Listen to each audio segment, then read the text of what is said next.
All right, that was Serena's Choice. That was Shoma Josie and Sauti Soul. Don't know the name of the song. Disco Matanga. Disco Matanga. That's it. Okay. Right, it's time for our Have You Heard segment. Like it this week. So this week we're sharing an interest. What is wrong with me today? Every week I have something planned for later. That's what no, never. I'm in the zone. Okay. So every week we share an interesting development, story, or event from the diaspora. And this week we're asking, have you heard? Have you heard that Google will be investing $1 billion over the next 5 years to support digital transformation across Africa? Have you heard? Yep.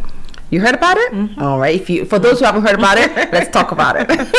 So, the plans will include landing a subsea cable into the continent for faster internet speeds, equity investments into African startups, and even low-interest loans for small businesses. Currently, less than a third of the continent is connected to the internet, according to figures from the World Bank.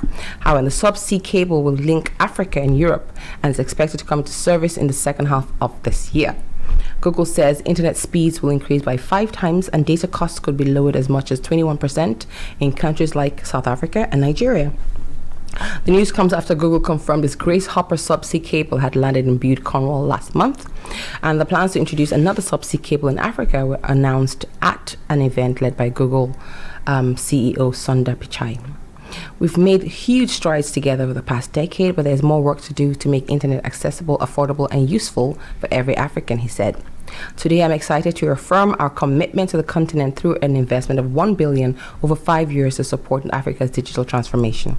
Additionally, the company says it will disburse $10 million in low-rate interest loans to small businesses in South Africa, Ghana, Kenya, and Nigeria to ease the problems brought about by the COVID-19 pandemic. Google says it will be teaming up with non-profit organization Kiva, and the company has pledged $40 million to non-profits on the continent. Explaining the move, Google's Africa Managing Director Intin Jagra said, "I'm of a firm belief that no one is better placed to solve Africa's biggest problems than Africa's young developers and startup founders." In recent times, Google has made its commitment to Africa well known. In 2017, the company launched the Grow with Google scheme, which pledged to offer digital skill courses to 10 million young Africans and small businesses. Right, so what do you think? We're scared, right? Every time you hear about things like they're like, oh no, I hope no, it is what it is. Exactly. Like, okay, great. Oh, great, but oh because god, it will mean a lot, to have the cost reduced, because it's really expensive. Yes, like, data sometimes is I wonder, expensive. data is really expensive in Nigeria, for instance. I'm always amazed when I find people are still able online to, on Netflix exactly, and YouTube and all that. Especially if all you're the watching social any media. of the things that like take a lot of data, like Yes, YouTube it runs and out Netflix. really fast, so it's really, really expensive. So it would Yeah. be nice. I just hope it is what it is. Wait, nobody gives away $1 billion for no reason. For free. But I think they know they're going to make a lot from. Of course, because it's a growing sector. Yeah, because like it's an untapped, so it's not saturated. So in Yes. Europe and the West and in Asia, it's a saturated market. The digital market. Yeah. In Africa, it's literally about to explode. It's just there's so much room to grow. Yeah. So much room to grow. So a lot of companies and big companies now are setting their sights on African Countries. demographics because there's so much out there and there's so much room for them to make money. It's just that I think, well, it would be good if they can have one from within, rather than. Yeah, well, they have the from Kiva, but they're just kind of like a But disbursement. Kiva is more like an NGO. Yeah, what they do is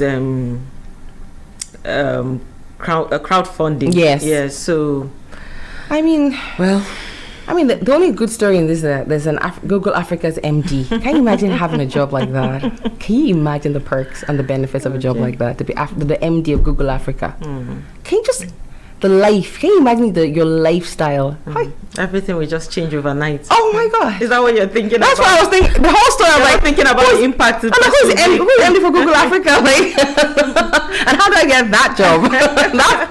I'm not sure you want it.